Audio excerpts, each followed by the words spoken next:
Cheers. Yeah, cheers. Cheers. Thank you so much. I'm so excited. Thanks All for right, coming in. let's try it. That's called the foam party. That's good. Let's get into it. Get into it. So excited. Thank you again, seriously, for doing Yeah, this. thanks for coming out to Brooklyn. Oh my God, of course, I love it. And I don't have it all figured out either, so who does? I'll It's give been it 18 years for me, and I don't know. I'll give it my best college try. That's all we can ask for. Okay. Welcome back to Ghosted, where we turn the quiet of grief into stories worth shouting. Today I'm here with... Carl Radke. All right, Carl. So I wasn't sure if you're going to say my name. No. I'm I Carl. wanted you to introduce yourself. Okay, my name's Carl. Nice to meet you guys. All right, Carl. Who ghosted you? So my brother Curtis, he passed away. It was August of 2021. August 10th, 2021 is when he passed. Wait, that's when my dad passed. August 10th? Yeah. No way. Yeah. Are you serious? I'm so serious. August 10th, 2007. Wow. His name was Jay, not Curtis. But that's so Crazy. Yeah, my brother passed on the 10th, but I got the phone call from my mom on the 11th in the morning. Yeah. So the technical date of his death was the 10th, but I didn't find out until August 11th. Which day feels harder? 10th, Yeah. just because it kind of just all encompassing the 10th, and that whole time period just feels weird. Mm-hmm. My mom got remarried August 1st, 2020, and 10 days later my brother died. It's wild. So I didn't meet my step siblings. My mom got remarried to an amazing man. Shout out to Lou. Hi, Lou. Lou had 4 kids, had Yeah. been married before. So when I met him originally, when he started dating my mom, I knew he had children, but they were my age. But I was still feeling them out, and I live here in New York, so I wasn't Right. in Pittsburgh. They developed a really nice relationship. He asked her to marry. He asked my permission, Oh, that's sweet. which was very sweet, and then he proposed to my mom. They had a date set. Everybody was excited. They did the wedding August 1st, and my brother 10 days later passed away. So when I went to the funeral a week after him passing, the first time I met my step siblings was at my brother's funeral. That's interesting. And is Curtis your only biological? Only brother. Only brother. Now meeting them, how do you introduce yourself when people ask, do you have siblings? It's funny. I still say I have a sibling, but I'm an only child.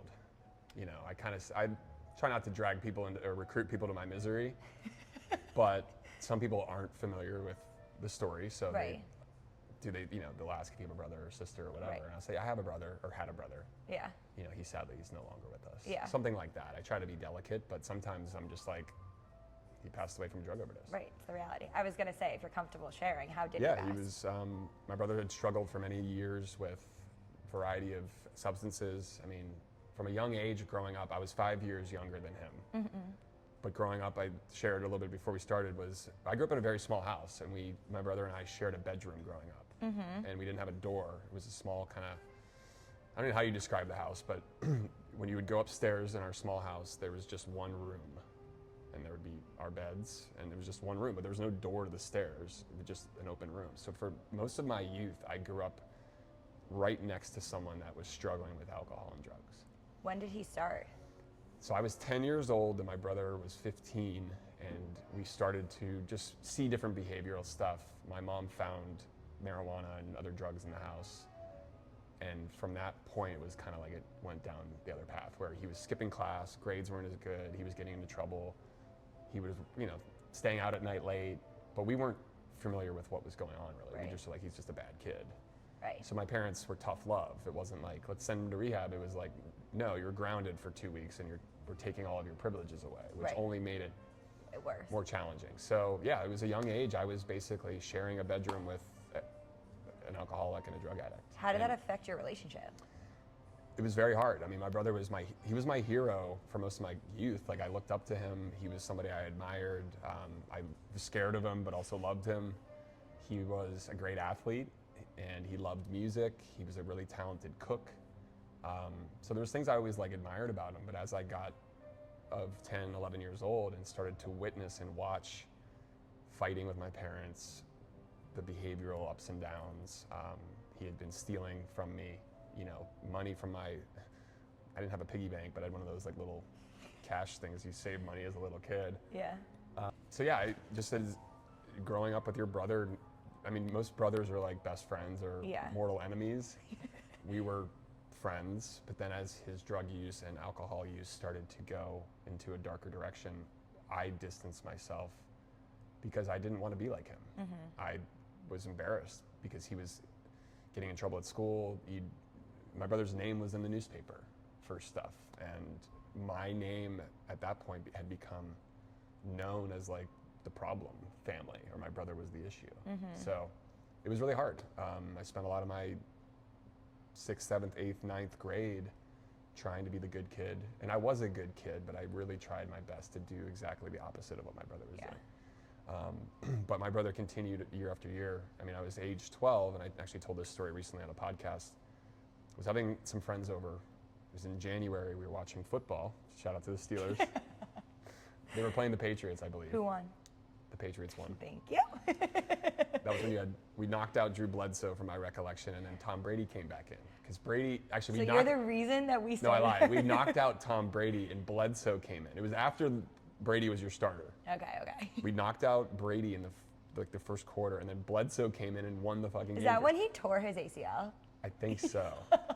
So anyway, Perfect. had a bunch of friends over on a Saturday watching football. And my brother had been home, but he was upstairs doing his own thing. And we get a knock at the door, and it was the local police, and there was 5 police cars out in our driveway. And my dad answered the door, and he said, you know, Mr. Radke, we have a warrant to search the house, and we have a warrant for your Walter Curtis's arrest. My brother's first name is Walter, his middle name's Curtis. My first name is William, my middle name's Carl. No way. So we both have the same initials, but we always have gone by our middle names.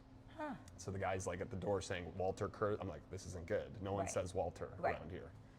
So they entered the home. They arrested my brother in front of me. He was handcuffed in front of my 4 best friends on the stairs. I'll never forget the rest of my life. And he was like handcuffed, like, I'm so sorry, Carl, I'm so sorry. The police go upstairs, completely flipped beds, couch, everything upside down upstairs to look for drugs or whatever had been going on. And that was like one of the first like really traumatic things that kind of happened at our house, where I'm like, the police were there, he got arrested. And I'll never forget him. My dad called my friend's father to come pick up some of my friends. And he's like, Paul, unfortunately, Curtis, there's some stuff going on in the house, if you can come pick up the boys. And all that. It was just such an embarrassing feeling of like, luckily my friends' parents were aware of my brother's struggles, and they were always very kind to my family. But this was something that just was like, how the fuck? My brother's getting arrested in front of me on a Saturday watching football. Right. So I developed a lot of resentment and anger towards him. So much so that I don't even think I really recognized it until later on in my life. But, you know, I proceeded to continue to get good grades and excel in sports. I was on student council. I volunteered. I was a good kid. I worked part-time to pay for shoes and things I wanted. I had a job and like did the things. But my brother all simultaneously was continuing to go even further down a path. He just would go in and out of having his shit together. Yeah. I appreciate you being honest about that, because I think when someone dies, like, we put them on this pedestal, and like the complexity of human beings is that like they are complex. They're not these perfect people, and it doesn't mean you don't miss him or you don't grieve him or any of that. And so I really do appreciate you being so honest about that. I mean, I think honesty is it's an amazing tool in our toolbox that a lot of people don't use. It's scary, but Extremely hard. It is, but I started to realize, this is recently, that I'd rather be hated for exactly who I am than liked or loved for who I'm not. That's fair. And when you're not honest or authentic or living with that kind of mentality, I don't know, I think you're doing yourself a disservice. Yeah. So it is scary at first, but I will say, once I've been just raising my hand, I'm an alcoholic, I'm a cocaine addict, because my story started to become problematic. His death made it apparent to you? Even before that, I knew I had a problem. Yeah. And I had other family members that had struggled. But it took me a lot of time to get honest. I originally was like, it's just alcohol. Right. But then I realized I had to be honest about everything else, which was cocaine. I had a major cocaine problem. And I couldn't be honest about that early on, because I thought to myself, that is so embarrassing. Like, alcohol, fine. You can say you're taking a break or you're getting sober. Right. People can support that. But then you talk about coke, it's like, he's just a shitty person and a degenerate, and it just has another layer of the connotation that didn't feel good. Yeah. So I guess to that point, your brother's death is really stigmatized. I think we were talking about this, like, navigating grief in general is so hard to talk about. Yeah. But then when it's overdose or suicide or things that aren't talked about and almost looked down upon, it makes the grief that much more complex. Yeah, it's hard to like explain because like when someone passes from a drug overdose or a mental health episode, suicide, whatever it might be, the family is not gonna like text everybody, hey, Curtis killed himself today. Like, Yeah. it's like Curtis is no longer with us. Right. In the language that a lot of people use, you can almost discern or tell what actually happened, but that's what makes that awkwardness happen. Right. Is no one wants to just post like, we lost Curtis because he had a drug overdose. Yeah. I mean, like But my most dad people died can- of cancer, and it's like, oh, that's a disease. That's so sad. So is drugs, alcohol, depression. Like those, you died by that thing Yeah, but- because it is an illness and a disease, but no one's going to think of it like that. Yeah, a lot of people don't clock substance abuse or alcoholism or drug addiction with the same kind of world as a cancer or Of course not. some other, difficult disease. But it took me a while to actually recognize that this is a disease and it's not. I always thought it was something my brother could just turn on and turn off. But over time, I realized that he wasn't able to do that. Did you have resentment? Oh, yeah. I mean, he used to, I can't understate, just like you come home one day and you go to get your bike at the garage and it's not there.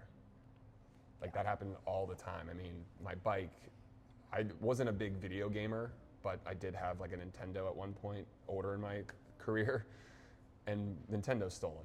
All the controllers, all the games stolen. Funny enough, there was a local, like back in the CD era. Can't believe I'm saying that. Okay, aging yourself. There was DVDs and CDs. And When we would go to Blockbuster? there was another store near Blockbuster that would purchase used DVDs, and you could sell your old CDs or DVDs back to the store. So I went into that store. You'd see all my dad's fucking CDs there. Stop. There was another store in our town called Play It Again Sports, which you could buy. Of course I know Play It Again Sports. You could buy secondhand. You bring your old skis there, they'd buy them back for $20. Bring your old ski boots, whatever. I went in there, my skis, my ski boots, and my poles were sitting there. That's how I found out they were gone. I was just happened to be at Play It Again Sports, and I see my shit there. Stop. And our family stuff. Yeah. So, yeah, of course I'm angry. Yeah. What the fuck are you doing selling my skis to Play It Again Sports for $50? Like, Curtis, come on. what's that gonna get you?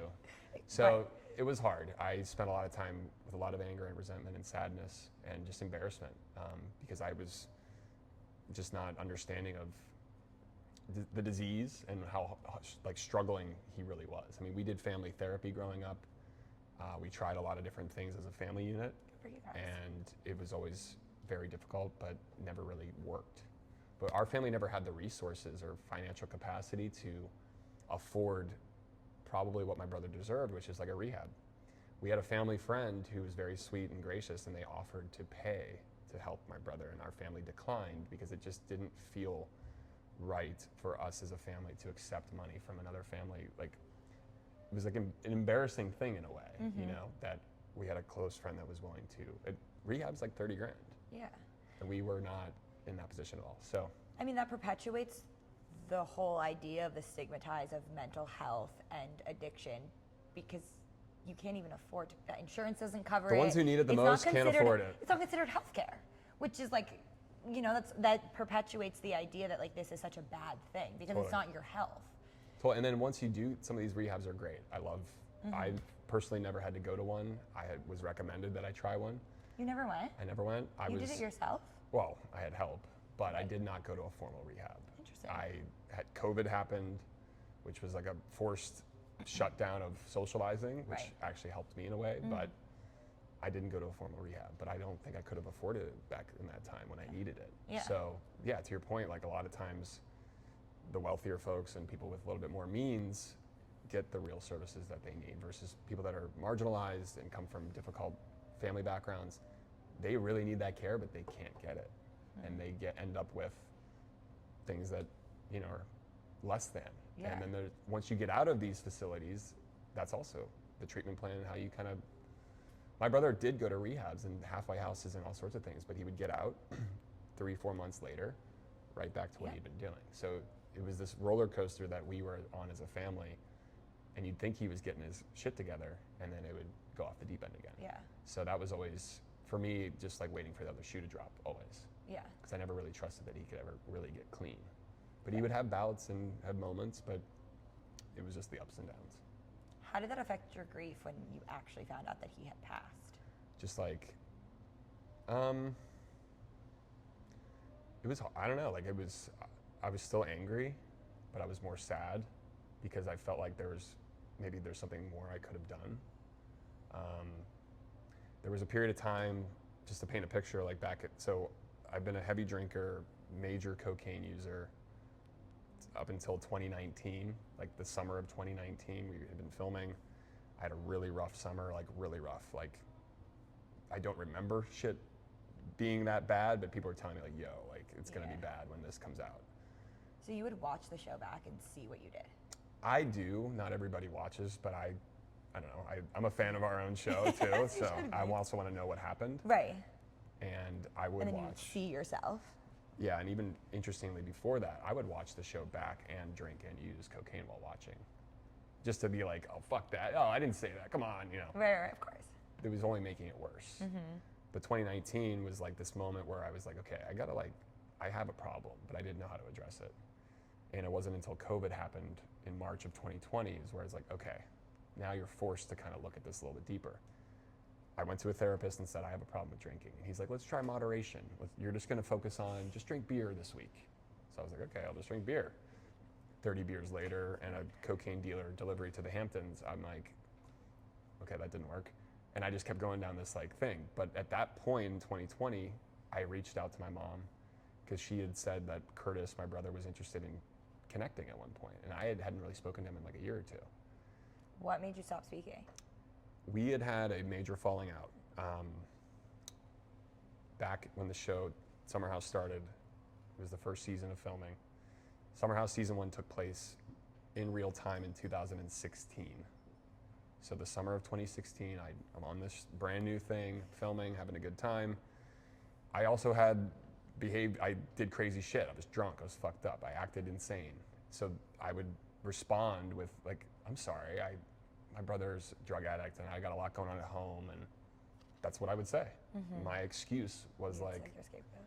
and there's the green screen interviews when you're looking at the camera talking to the audience. It's part of our show.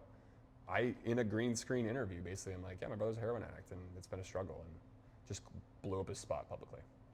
My brother tuned in to that episode and was excited to watch the show that his little brother was on, turns it on, and I'm now talking to the camera saying my brother's a drug addict and a piece of shit.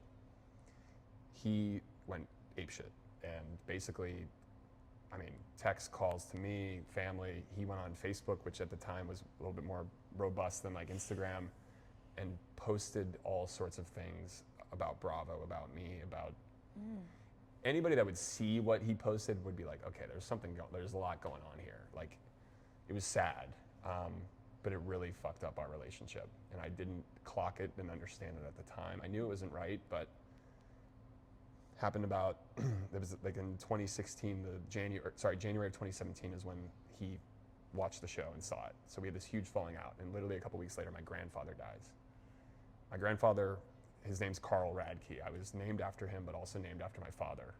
But my middle name being Carl is what I went by. That's my grandfather's name. So I've always was little Carl around him.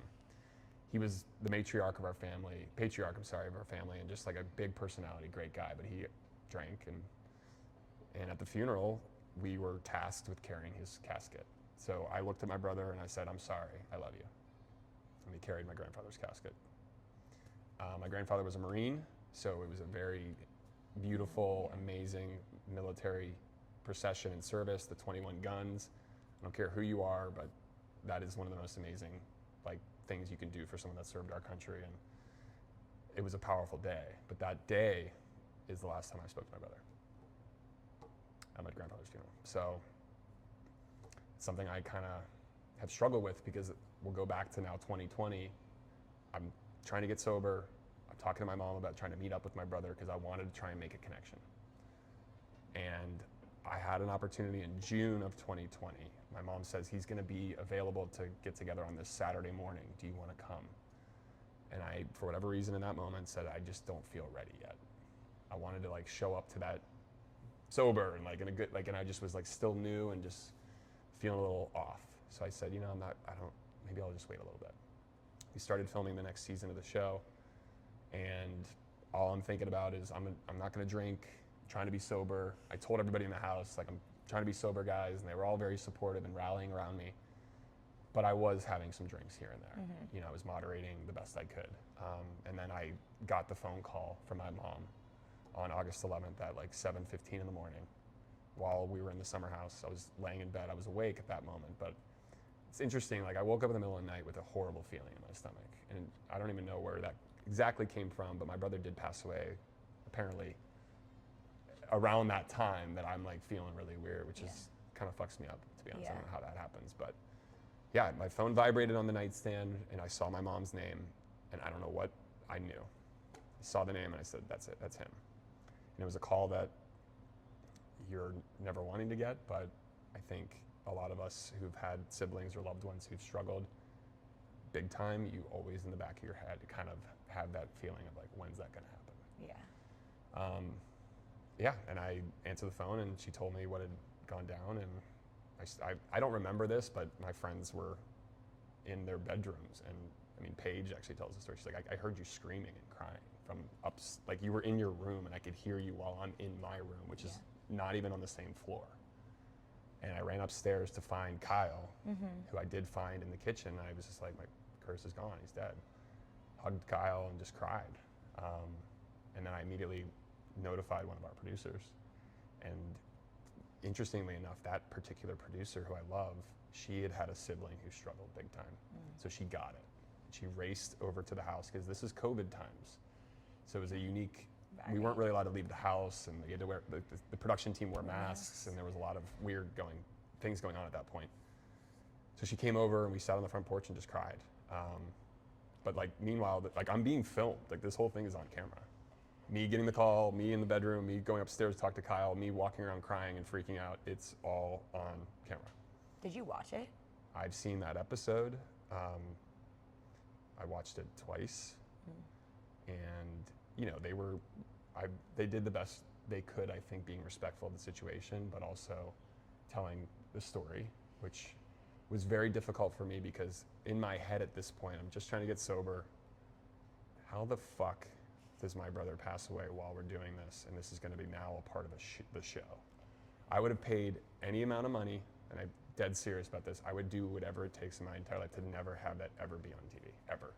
I was going to ask about that because I think I would quit the show. I would do anything for that to never be something public. And you know how many people come up to me still to this day and go, "Thank you for that," and I'm like, "You're welcome."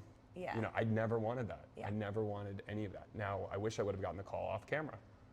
I do, but I didn't. And I think the only way I can make sense of it all is that my brother, at the end of his rope, still wanted to help people. Like, when he was in rehab and when he was in facilities, I always heard stories from my dad and my mom. He would administer Narcan to a younger kid in rehab who had been relapsing.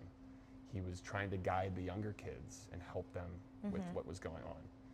And I viewed my brother's story as a way to help people. And the reason that this went down the way it did, the only thing I can make sense of is this is going to help someone.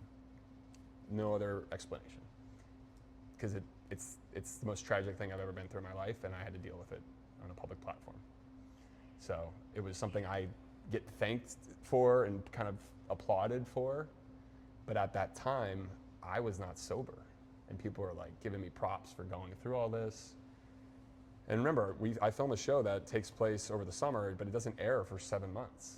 So my brother dies, and I'm now grieving, going through all of this, and 6 months ahead, I know that this moment is going to be now on television at some point.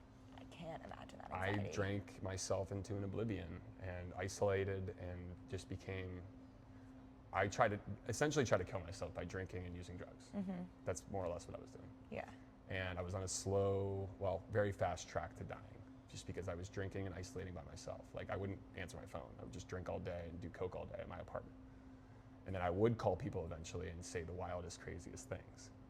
So I went on a period of like a dark, deep path from the fall of 2020 until January 6th, 2021. And that's the last day that I participated in alcohol and cocaine and hit my full-on rock bottom. Like, I almost died. Like, I drank 6 bottles of red wine and did I did like 3 jars of cocaine, which is probably, 2 or 3 grams of coke, which actually for me wasn't that much, but all the alcohol, all the sadness, all the depression, I called several people like in a daze and a really fucked up state, and like threatened to kill myself and said crazy things. So yeah, it was just an incredibly dark time, and I didn't know how to make sense of losing my brother, and now it's going to be on TV, and then people are praising me for how I'm going through it, but yet I'm not sober. I'm still a fucking mess, and was like suicidal and just didn't want to be around anymore. And yeah, it just was like a really dark path to go down. But I realized that the only way to really, I knew I needed to get sober. I knew I needed to get help, but the only way I knew I could grieve this was actually sober, because I wasn't able to really process it all with all the drinking. And even at my brother's funeral, I went to the bar next door during the funeral, and I got fucking hammered. Yeah. I did his eulogy with a couple beers in me. I just didn't know how to deal with it. But alcohol at that point, for me, was like the one blanket that gave me some semblance of a warmth. But everything else was just like, just really sad. Yeah. I think it's very brave of you to share that. But also, in those first few months, regardless of being on TV, everyone's in fight or flight. And then you have to deal with this layer of being a public figure. People are going to judge you, even if you're an average Joe like me. Like, if I stand up at someone's funeral and speak, people are going to say, is she crying enough? Is she okay enough? There's never a right way to grieve, and people are going to judge you. I can't imagine doing that in front of people who think that they have and get to have opinions about your life. Yeah. How did you prepare for that? Because especially going back to a house that you're being filmed 24/7, your brother just died. I could assume you don't want to be there, but... Well, interestingly enough, like that summer that he passed, I went home for the funeral, and Bravo and everybody was amazing to me and super supportive. So was like my friends. Like these are some of my best friends. Like Kyle Cook is my best friend. Like, I love Amanda. I'm very tight with Sierra. Like, I have friendships with Paige and the gang, and they all rallied around me after this happened. But I went home for the funeral, and what I thought in my head, I drove from the Hamptons all the way back to Pittsburgh. Oh my God. The whole drive home, I'm thinking, what would my brother want me to do? And I really believed my brother would wanted me to continue on the summer and have fun and let loose and like do what I wanted to do. So I went home and did the funeral and stuff and spent time with my family, and then I was like, I'm gonna go back. And I went back, and it was the best thing I did, because I'll never forget the feeling of walking in that house, and everybody was just screaming and yelling my name and like giving me so much love. It was, it was special. And yeah, you're going through a lot, and have your friends were not only there that day, but then like opened the door and they were like, welcome back. And like, it was just an amazing feeling having them with me. And actually, I was in a better place being surrounded by my friends in a house versus being by myself in Soho in my old apartment, which was an apartment I used to drink and use a lot of cocaine in. So it actually was the best place for me to be with my friends in the Hamptons. Sure, the environment might have been a little intense, but everybody rallied around me the rest of that summer. There's only a few weeks left after he passed, but what got hard was when the summer ended, and then I went back to New York City, and I was in my Soho apartment where I used to be doing all the things, and I would say even the first day I got back, it's like sitting in my apartment, like, okay. Yeah, what now? I'm gonna, go pick up alcohol and go buy drugs. Yeah, no, you'll make me emotional, because I think like community and people showing up for you is the only thing there's nothing you can say to someone. There's no, you're gonna deal with this for the rest of your life, and people being there and like knowing that they were that support system for you, like, is so beautiful. It is, and I'm still very tight to this day because of some of those moments, that August 10th and August 11th, and then a week after that. I still, even when I see Sierra, I still like, we have a depth of conversation that I love with her, and like, she was so supportive during those days, because she had been a nurse and had seen death and had been in really challenging hospital situations and had family members who also had challenges. Everybody in their own way like really rallied around me. Even Kyle with the Loverboy family, like the company that I helped start with them and I was working for, like they rallied. But the whole production, Bravo, everybody. It's beautiful. But I think the one part that like hit me in the head was in the fall, back in my apartment, and I get an email and they're like, how do you want to honor your brother on the episode, kind of thing. And I had remembered in other TV shows where sadly like a producer dies or a cast member, and at the end of the episode is like a black screen with white text, in loving memory of XYZ if you want to support or whatever. Like I've seen that on movies and TV before where someone has passed. And I wanted to partner or find an organization that could help. And I found someone out of Connecticut called Shatterproof, which is an organization for addiction. And basically I was like, I need to partner with an organization that like can support me and other people that are reaching out to me. Because at this point, I'd been on the show for 5 years. So I had a pretty public profile, and my brother passing on August 10th and 11th, that was already big news. And the whole summer, like everybody on the internet knew about it. So I had like 6 months of like, it's a very public thing. And then the show starts, which is like a whole other public thing. So it was like 2 funerals and 2 reminders. And I just was like, I don't know how to manage all this, because the amount of messages, and for anybody who's written me a message, I feel guilty that I haven't been able to respond. I've had thousands and thousands and thousands and thousands of comments and DMs. Hey, I've lost a brother, I've lost a sister, I've lost a loved one. I feel you, I'm with you. And I've had people say, watching you go through that made it easier for me. Watching you go through that ripped me apart. I have people that DM me and are crying, and I'm like, thank you. Like, I'm honored that I can make that connection, but it's also incredibly overwhelming when you have a lot of people reaching out and expressing a variety of things, but also people asking for help. So I was like, I need an organization to work with. So Shatterproof was amazing, and they really supported me, but we did partner with them to put up a graphic on the end of that episode. The night that episode aired, I had a friend, 2 friends over, 3 friends over at my apartment, good close friends. And even the 2 of those friends that were there, I don't think they were prepared for what was gonna be played. I mean, you can talk about it, but until you actually watch it and feel it, I mean, it's rough. And even watching my friends watch that while I'm there, it's gut-wrenching. It just rips your heart right out of you. So it's something I just had to make peace with, but the only way I felt like I can make peace with it is I've got to get sober and I got to get help. And that's the only way I can grieve and actually like get through this. So I'm lucky to be alive, because I didn't want to be here anymore. I really didn't. I was that sad and that depressed and that just down and out that I chose to drink and use hard drugs to try and feel better. But I had already been behaving in this way, but now when you're angry and sad and depressed and you're using isolating, like, I can't understate. I would like hide in my apartment all day and drink wine and do coke. It's just the only thing that made me feel better. Right, and to your point, these are behaviors you're already participating in. I'd already been doing that for years. Right. And then grief is just the loneliest thing on planet Earth. And so it's easier to avoid your feelings by drinking and doing cocaine. The hardest thing you can do is actually grieve. Yeah. And you can't do that when you're drunk all the time. 100%. You said something a few minutes ago, just like there is no right or wrong way to. And I'm a kind of person that's like, show me how to like fold the laundry that way, and I'll fold it that way.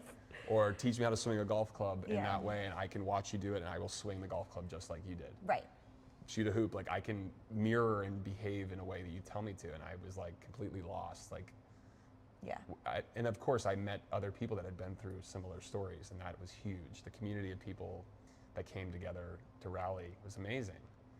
But talking to someone else who's lost a sibling, it made me even more sad and angry. And early on, when you have thousands of people reaching out to you about their siblings or loved ones, it was really hard. Like I'm so grateful and thankful people reach out, and I love that I have this connection, and I appreciate it. But when you're getting inundated and hit, and I still every day for the most part get a message, because people go, or that episode's still on TV. Right. It randomly plays on Bravo. I get messages randomly all the time. Hey, that episode aired, and I just want you to know I'm crying right now. Oh, thank you. Yeah. Like, it's a lot to take on, and so I was going to ask, is there pressure? Yeah. Pressure to help other people, because I feel like I'm not doing enough.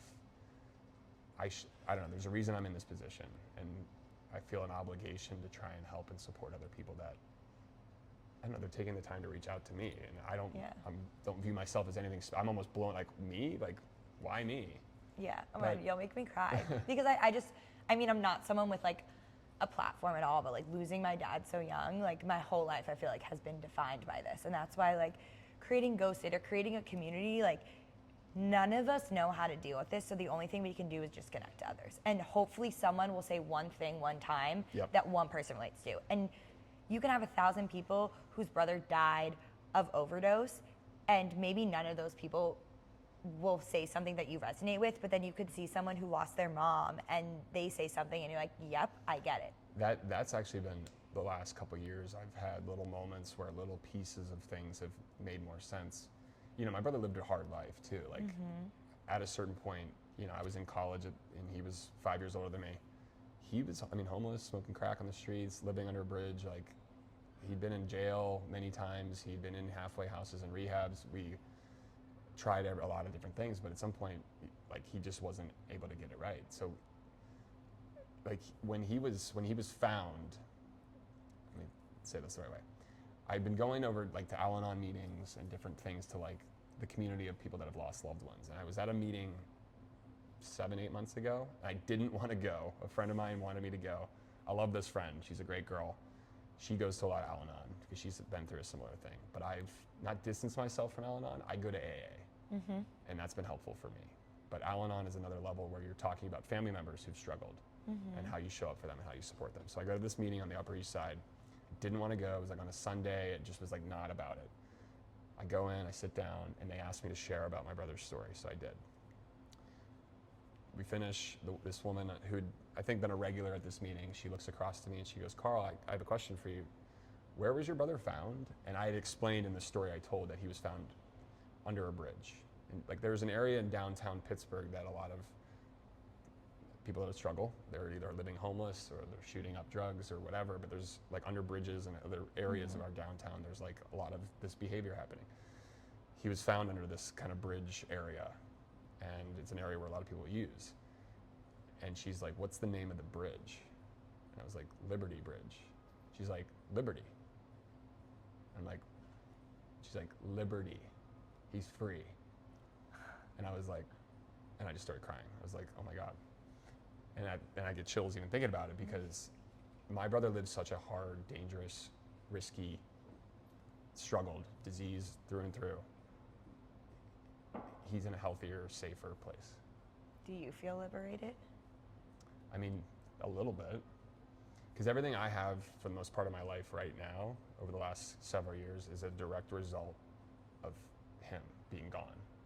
I would get rid of all this. I'd get rid of every single thing in my possession to get him back.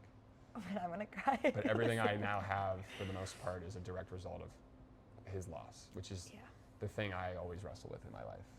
I don't feel worthy. I feel like I'm always just waiting for something else to happen, like the other shoe to drop, and like, for all this to just disappear.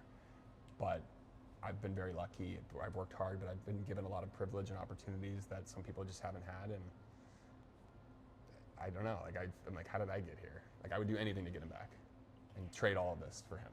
Yeah, I think everything you say, I mean, I can imagine it resonates with so many people, but it really hits me hard because I think something I struggled a lot with growing up is I felt like I only am who I am because my dad died. And, like, who does that make me if I love my life? I think I've built a good life. I think I'm a good person, or at least try to be, but who does that make me if the only reason I am these things is because my dad had to die for me to get here? Yeah. And I wouldn't change the life that I'm building and the people I have in my life, but I also want my dad back. 100%. And so grappling with that is really difficult and shows up in so many ways in life. And I think the beautiful part of grief is being able to do something good. And, like, you can sit here and be like, I was given so much privilege. And sure, but, like, Carl, you've built these things. You know how many people go down the wrong path? That path that you dealt with, that whole fall after. So many people are that way, or so many people do nothing with it. And so, like, yes, and you were able to do something good. But it's a hard on, like, your identity and your purpose of, like, oh, so I can only be a good person because something shitty happened? Like, who the fuck does that make me? I mean, you encapsulate it very well. It's a really good way to put it, because I get, like, praise for things I've done, and I'm uncomfortable. You even said, are you proud? I'm like, I was like, you should be. I am a little bit, but what my sense of pride would be, like, this, like, what we're sitting in right now, we've been open a year, like, we're making money, it's profitable. We're gonna be open a year, okay? You know, like, being open for a year as a business is a great, big celebration. That's when I'll be proud. But like I'm the type of person that I always could be a little bit better than what the glass is always. There's always room for improvement. Yeah. And even in my just how I've navigated all of this, I just feel like I've been given a lot more opportunities because of some of the things I've gone through because of him. But you're human. Like, everyone is that way. And when I asked about do you feel pressure, like, I could not imagine having, yes, it's beautiful that people reach out to you, but then it's back to that question of like, are you supposed to grieve a certain way? How do you present to the public? Are you too happy? Are you too sad? Are you not doing enough? And it's like, at what point can you just be Carl and grieve alone? And I know that this is like your life that you've built and it's so beautiful, but I don't know. I would struggle with that. And it would probably took me some time. I mean, I'd say the first year was probably easier than the second for whatever reason. Because like early on, everybody's reaching out and checking in on you and supportive. And then, you know, you kind of get a rhythm and then people like drop off. And then you even have people like on the anniversary, you hope people reach out or maybe say something. I'm not like keeping score. Now I'll never forget it. But over the last few years, like it shifted. Like this past August 10th, some people didn't reach out to me that did the previous year. And then the previous year, some, you know, so it's like every year it kind of fades away more. But yeah, I still was like trying to figure out how to, people put a lot of pressure on me. Almost, I felt like I had to be like, I don't know, I'd like help out as much as I could, but also show like some strength and show like I've got it all together. But inside was like still very sad. And, but I will say like a big part of getting down the right trajectory was I called a friend of mine that actually called me out back in June when I said, oh, I'm just moderating. And he's like, you're not going to AA? And I'm like, no, I'm fine. He's like, call me when you're ready. And I'm like, fuck you. Like, it was like, he's challenging me to go. And I'm like, I don't need it. I didn't think at that point I was an alcoholic. But I finally called him back January 8th. Hey man, I need help. And he's like, call this guy. And it was a sponsor and someone in the meetings. I called him and it was the entire opposite of what I ever thought it was. I thought this guy was gonna be like, oh, hey buddy, it's gonna be okay, man. I got you. Like, he was like, he's like a Goldman Sachs, like finance, really successful guy, but alcohol and drugs got in the way. But he'd been 10 years sober. And he was the opposite of he was like, I have a full-time job and kids and family. I've worked really hard for my sobriety. I'm happy to help you, but you've got to call me. I'm not going to call you. You got to read the book. I'll go through it with you, but we're going to meet at 8 o'clock every night at night. Call me at 8. If you don't, I'm not going to call you back. I don't give a fuck. I got other shit to do. And I'm like, I needed that like tough energy.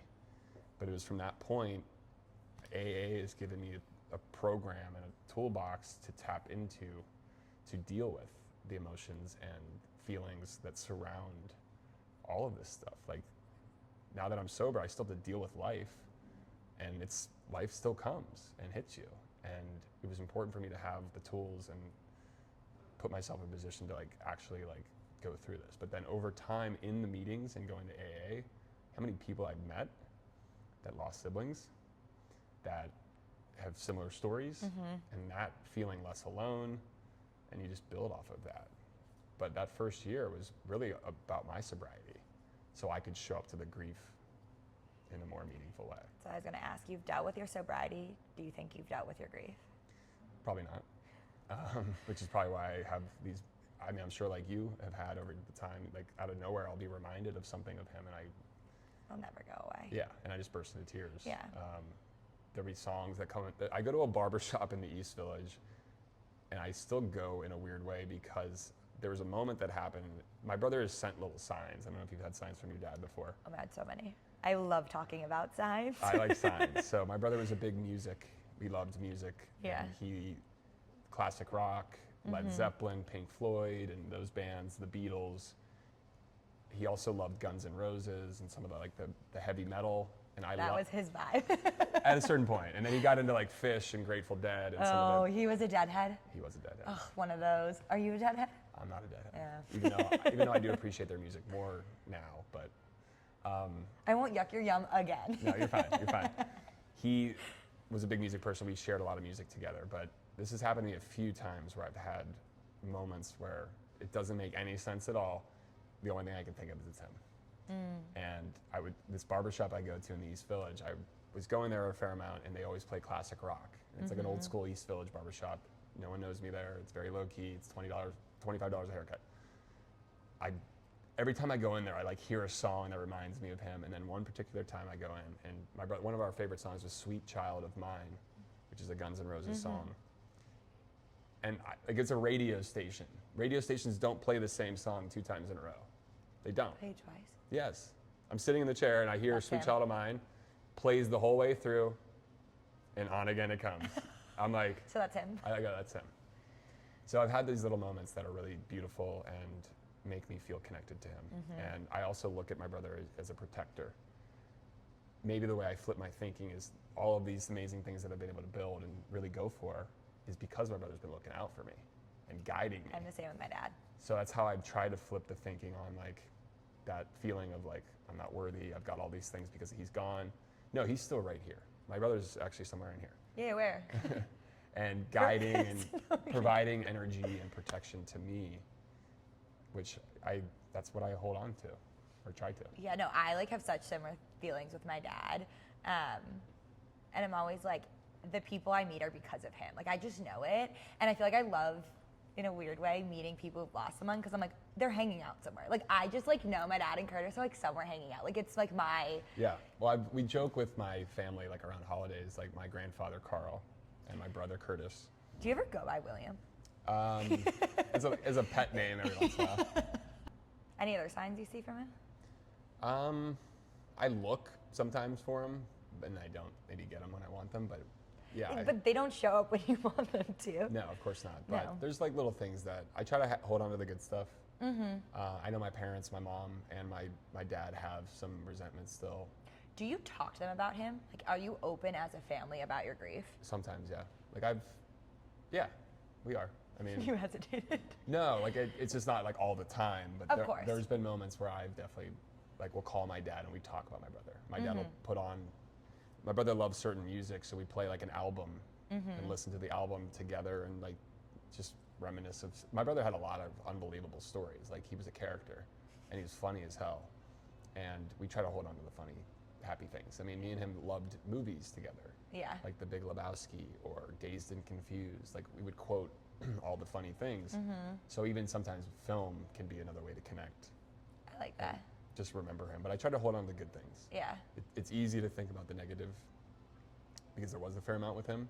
Of course. But over time, my grieving process is turning a lot of that negativity over into memory and pride and family and just the one thing that my brother inadvertently did without knowing it. When I went to my brother's funeral, I saw my niece, who I'd obviously known and been with before. I didn't realize he was a dad. He was the father of 3. Are you close with his kids? I'm close with the eldest, who's 17, Vera. I love dearly, and I love the other kids. But my brother's relationships with the women he'd been with were a little interesting, and Yeah. he also had some challenges as well. So it's made for the family connection a little difficult.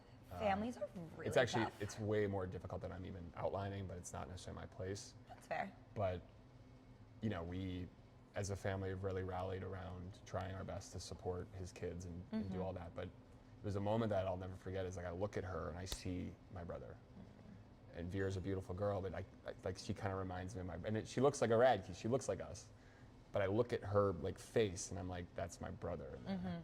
And it reminded me of like, what do you leave behind? What are you doing here? Like, what is this all for? And I look at her and I look at, it made me really believe that I want to have a family and I want to have kids and I want to like leave a legacy or build something and change my family kind of, not trajectory, but break the family cycle. I've had other loved ones in our family who've struggled with drugs and alcohol, mental health. So I feel kind of an obligation to my family and to my niece to like really take control of my life and do what I'm not going to be around forever. So what do I leave behind? If I drop dead today, Yeah. I mean, I got a cool bar, It is pretty sick. I will but say so myself. but that's about it. So I don't. Yeah. It reminded me of where I want to go still in my life and what you leave behind and how important that is. It's so funny you say that because how I end every interview is with the same question of what's the loudest lesson he left behind? I think that's definitely one of them. else? My brother, he never gave up. And I think that was something it's actually amazing, because thinking about the things he'd been through, I would have given up. I would have. He had an insane pain tolerance and a level of, he worked really, like, we come from a very hardworking blue collar family. Like, you shovel the driveway, you cut the grass, you don't hire someone to do that, you do it yourself. You build the shit in the backyard. Like, he was like, worked with his hands, he worked really hard. And even in his last days, from like I think I said at the beginning, like, he was helping other people too. And working hard to try and help other people. So it's just a reminder to me to, like, not give up. And he honestly he didn't ever give up. He was like the one kid who, like, kept coming back. And what's crazy is a lot of people who struggle with heroin or other substances like that, they don't make it past 40. My brother was past 40, you know, so I think that's a testament to just how his resilience. But that last day, you know, got the best of him. So, yeah, I would say just never give up. Even though some days, trust me, I want to. And even my mother, you know, she's my favorite person in the world. And even some of what she shared with me after my brother passed it makes me sad. You know, when your parents look at the life they have and say, I don't know if I want to be here anymore. Yeah. And because of the loss of a loved one, and then your parents were like sad and angry and depressed, I felt helpless. And the only thing I could realize or kind of make sense of is, how do I help my parents? And that's help myself. And the solution, they wanted their kids to be happy. Yeah, and getting sober, getting help, going to therapy, being honest, that's a gift I give my parents, but that was never the goal. The gift was to, like, get my shit together so I can show up for them. Yeah. And be there for them. And it's been a beautiful thing being able to, like, my parents are the top of the list, you know, and I'm just glad and honored and grateful that I can show up for them.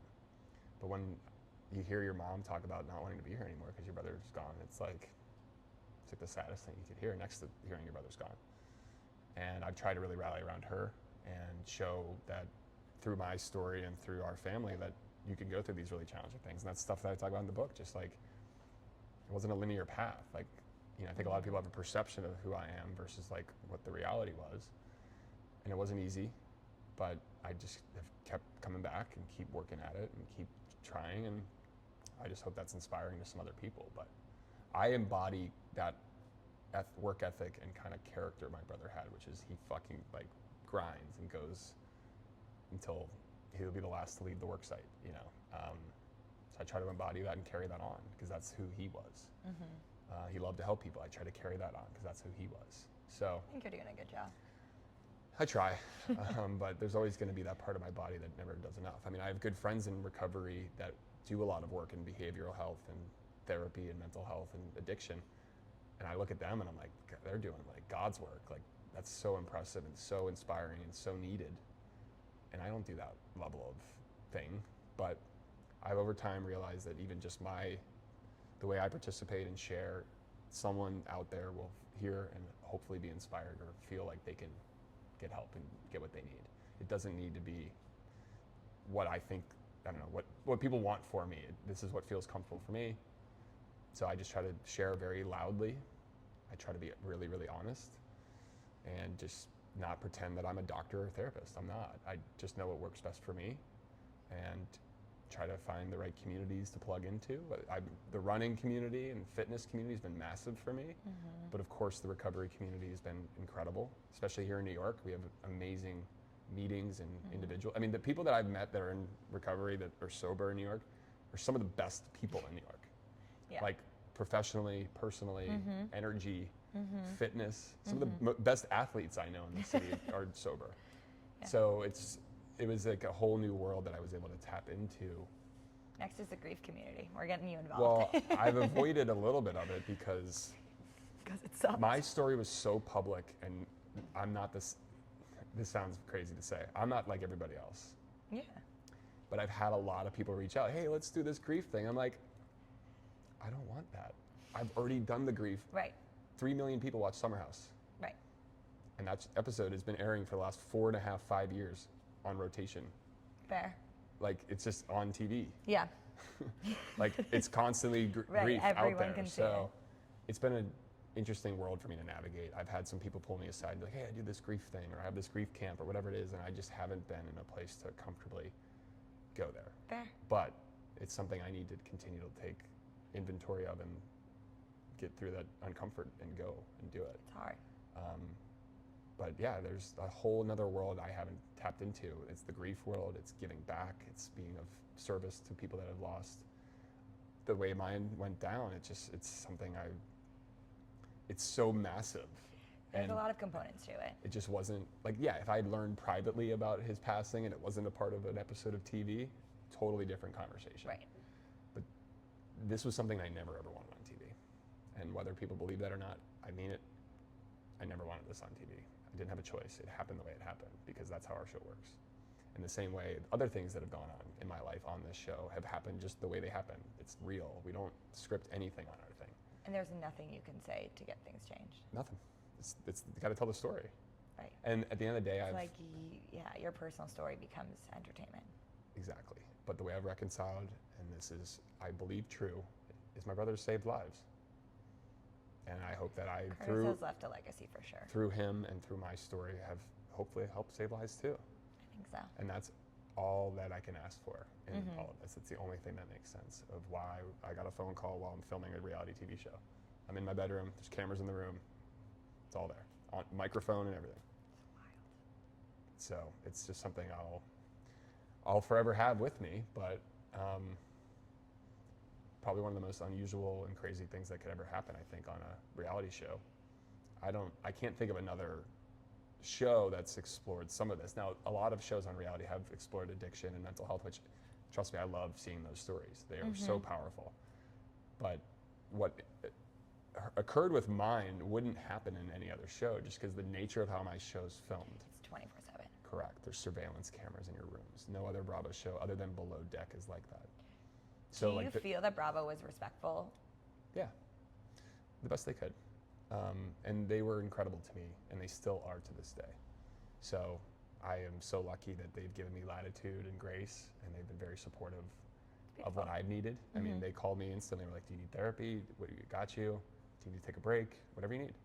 And then even when I hit my rock bottom, I mean, I called one of the executives at like the main company, which is like not a good thing at all. I called them at like 9 in the morning after not sleeping all night and doing cocaine and drinking like crazy and basically threatened to kill myself. So it was a cry for help. Yeah. But luckily I got the help I needed. But still one day at a time, still a constant thing. And I will say some days I don't think about the sadness of him. I just think about him. I'm just like, just trying to be, he's in my head, but it isn't always negative or sad. But some days it is. That's great. He'll be with you forever. Yeah. Thank you so much. Yeah. Can I give you a hug? Yeah, of course. Thank you so much. Appreciate you for Oh my God, thank doing you for this. I sharing. am sorry about your dad. And Thank you. there's like someone says this to me when it's I'm happy to be a part of this weird family kind of. It's like that's the saying. No, it's like a fucked up community. Yes. I don't want anyone to be a part of it, but like, I'm glad if someone's gonna be in it, you are. You know what I mean? That's kind of how it goes. And the people that I've met are the greatest people in my life. Hey, everyone in this room. Everybody's amazing. Everyone in this room is in that shit fucking club, and they're all hanging out somewhere, I swear. You're the best. Thank you so much. Thank you. Yay!